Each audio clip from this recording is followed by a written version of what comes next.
name is Asterix, and today I'm going to be your guide to the terrifying world of Junji Ito. To better understand Junji Ito's work, one has to understand the difference between American horror and Japanese horror.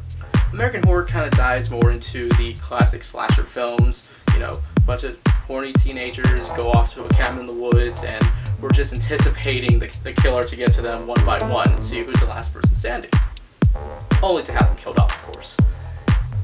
Then we have Japanese horror, which finds a way to work its way around everyday occurrences and manifests itself in a way where ordinary objects and mundane tasks can become horrifying. Something that will stick with you psychologically, something to haunt you when you're alone at night, alone in the dark, or even in a crowd full room. There is something about Japanese horror that really sticks out amongst other cultures. For instance, Junji Ito. He will find ways to make you second guess and overanalyze the simplest and most mundane things you can think of. And it will find a way to haunt you when it's expected. Junji Ito's work has been a favorite of mine for a couple of years, and for a lot of reasons. His work has spanned well over 200 stories and still going.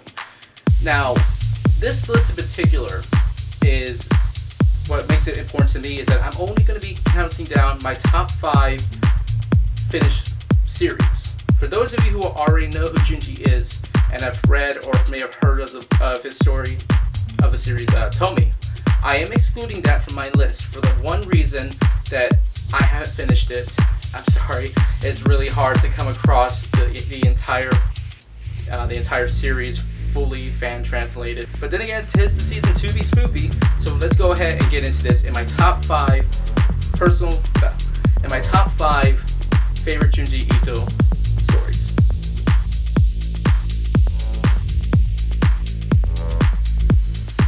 Number 5. So originally, when I was doing this list, I was not expecting this to be in my top 5. Maybe in the top 10, perhaps. But nonetheless, this one is definitely one of Junji's more renowned stories. Gyo, or pronounced Gyo. It is the story of what happens when Mother Nature manifests itself with technology to create something that is almost a missing link to the next step in evolution. And that right there is terrifying, that the entire human race is on the brink of extinction, all because of some sort of manifestation that was both an act of nature while combining itself with something that us as human society have created and forgotten. Maybe I'm just nitpicking here, but it does start off a little slow, but it gradually starts to go from incredibly terrifying to silly, and finally just, what the fuck? And I feel like that's a recurring issue with Junji's work. He finds a way to come up with these original concepts that make you rethink the way that you know the world around you, and then they kind of just go crazy from there. And you'll kind of see that in a lot of his works. This is definitely one story I have to recommend, especially since they made an anime adaptation of it, though the gender roles were definitely switched. But definitely check out Gaio if you have the chance. Number 4. Hellstar Remina. This one is oftentimes kind of brushed off and not necessarily looked at quite often. This is easily a story that can be brushed over or just put to the side, but until you actually get into the logistics and the psychology of it, it is by far a story that I can't help but come back to time and time over and over. The story begins with a scientist who ends up discovering an entirely new planet, and he names it after his daughter, Remina. It slowly starts making its way to our planet, and as it's slowly coming closer and closer, it is impending doom. Because at this point, not only do people love this planet, this new thing that was recently discovered, it's also put the girl, Remina, on a metaphorical pedestal. She's a star. She is now well known around the world as a celebrity. Because of this, that just makes her a bad target when something bad happens to the planet.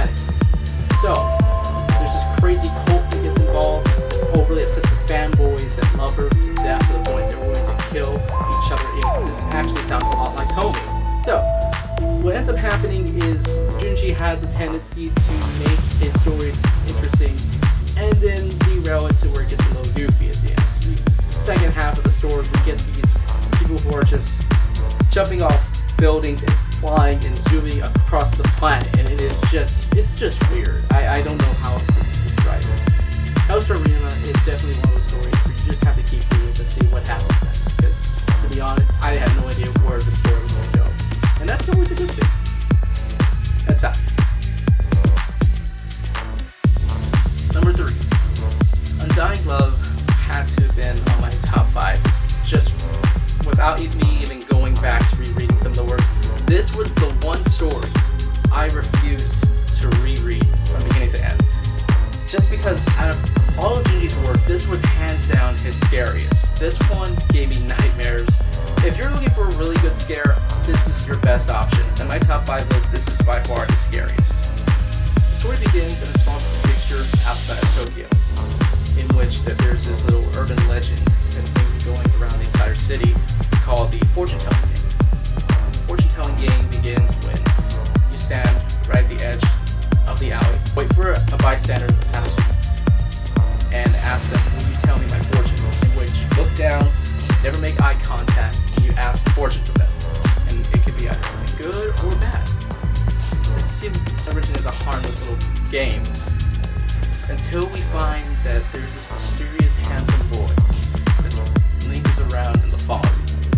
This definitely goes into Silent Hill territory when you start to realize that this boy, no one knows what his name is or where he came from, but everyone starts putting together that a woman is coming into contact with him, ends up dying.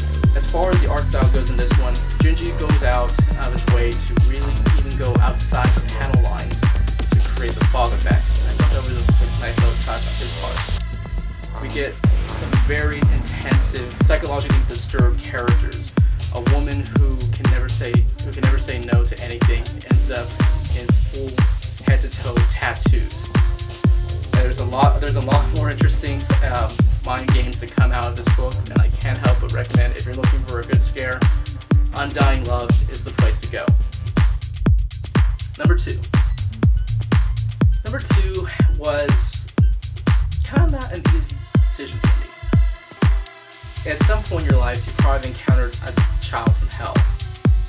Not literally, but maybe literally. Depends on your definition. But my number 2 pick has to go to Shuichi's Diary.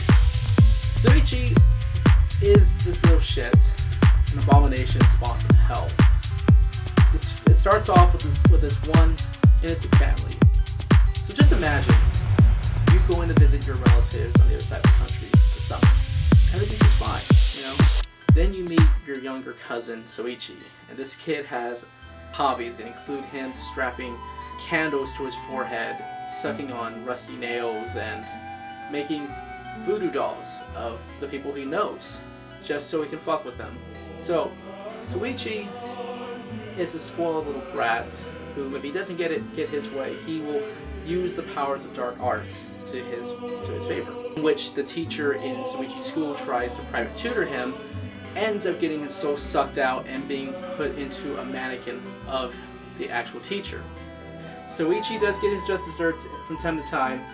There are times where he likes to exaggerate and compensate for his lack of dark arts. But then there are times he'll take you by surprise on what he can really do. Number one, I'm sorry, but again, I'm not really sorry at all. My number 1 pick has to go to his most notable work of all time, and it's probably one of the few works that's actually been published here in the States, is Uzumaki. Uzumaki is a 3-volume manga, which you can actually buy the omnibus version here in the States nowadays, so all 3 volumes into one. This one had to have been, by far, a lot of twists and turns. I can't even tell you. I guess the best way I can describe it is, Uzumaki translates to vortex or spiral. And with that in mind, all the chapters throughout the entire series centered around a spiral as an omen. Whenever there's a spiral involved within the storyline, that is a sign of bad things are sure to happen. Now, I actually want to make a full video of me going into detail all the chapters or like top 5 stories from this one, and I'll do that another time. For now, I just want to give a basic analysis of what to expect in Uzumaki. We have a whole chapter devoted to people turning into snails, a chapter where people are obsessed with a particular lighthouse and its rays can easily kill you, the umbilical cord. I'm not even going near that. Just the idea of a chapter involving umbilical cords and infants.